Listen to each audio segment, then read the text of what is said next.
Hi friends, welcome to Sai Pavani recipes. నేను మీ పావని. ఇవాళ నేను మీకు చోలే మసాలా కర్రీని ఎలా తయారు చేయాలో చూపిస్తానండి.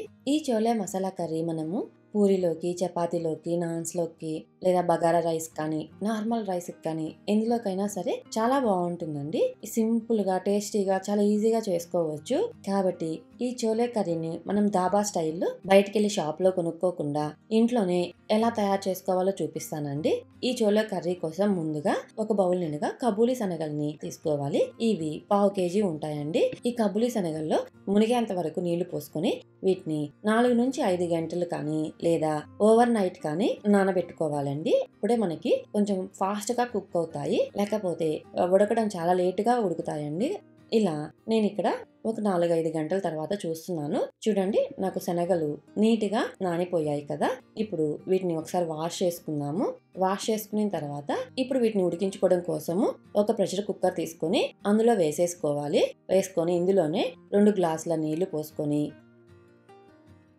ఒక 1/2 టేబుల్ స్పూన్ సాల్ట్ వేసుకుంటున్నాను. సాల్ట్ వేసుకోవడం వల్ల శనగల్లోకి నీట్గా సాల్ట్ పడుతుంది. ఇలా సాల్ట్ వేసుకొని మూత పెట్టేసుకొని 5 నుంచి 6 విజిల్స్ రానిచ్చుకోవాలి. శనగలు ఉడకడం చాలా లేట్ అవుతుంది కాబట్టి 5-6 విజిల్స్ రానిచ్చుకోవాలి. ఇలా 5-6 విజిల్స్ వచ్చిన తర్వాత నీట్గా విజిల్ అంతా పోనివ్వాలండి.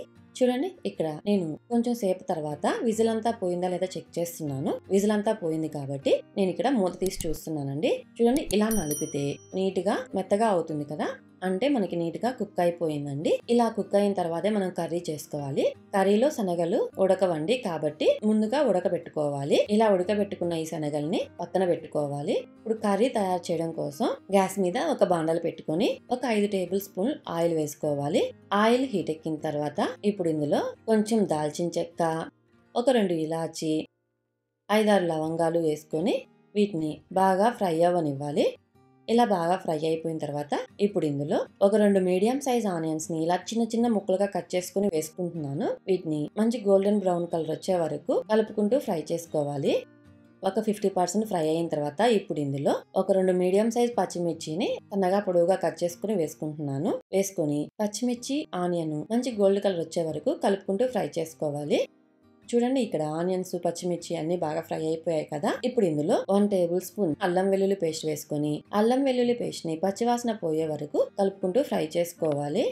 ఇలా అల్లం వెల్లుల్లి పేస్ట్ కూడా నీట్ గా ఫ్రై అయిపోయిన తర్వాత ఇప్పుడు ఇందులో ఒక బౌల్ నిండుగా టమాటా పేస్ట్ వేసుకుంటున్నాను. ఒక 4 టమాటాలని మిక్సీ వేసుకుంటే ఒక బౌల్ నిండుగా టమాటా పేస్ట్ అయ్యిందండి. ఇప్పుడు ఆ టమాటా పేస్ట్ వేసుకున్నాను. టమాటా పేస్ట్ వేసుకుని ఆయిల్ బయటకు వచ్చి బాగా ఫ్రై అయ్యే వరకు కలుపుకుంటూ ఫ్రై చేసుకోవాలి.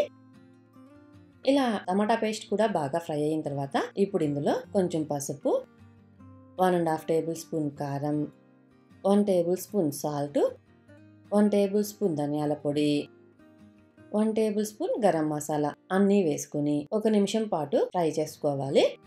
ఇలా ఫ్రై చేసుకున్న తర్వాత ఇప్పుడు ఇందులో ఆల్రెడీ ఉడికించుకుని ఉన్న శనగలు ఉన్నాయి కదా, అవి వేసుకొని వాటిని ఒకసారి కలుపుకొని ఇప్పుడు ఇందులోనే గ్రేవీ కోసము 1 గ్లాస్ వాటర్ పోసుకుంటున్నానండి. వాటర్ పోసుకొని వాటిని ఒకసారి కలుపుకొని మూత పెట్టుకొని ఒక 10 నుంచి 15 నిమిషాలు మీడియం ఫ్లేమ్ లో కుక్ చేసుకోవాలి. ఒక 10 నిమిషాల తర్వాత నేను ఇక్కడ మూత తీసి చూస్తున్నాను. నా గ్రేవీ కూడా బాగా చిక్కబడిపోయింది.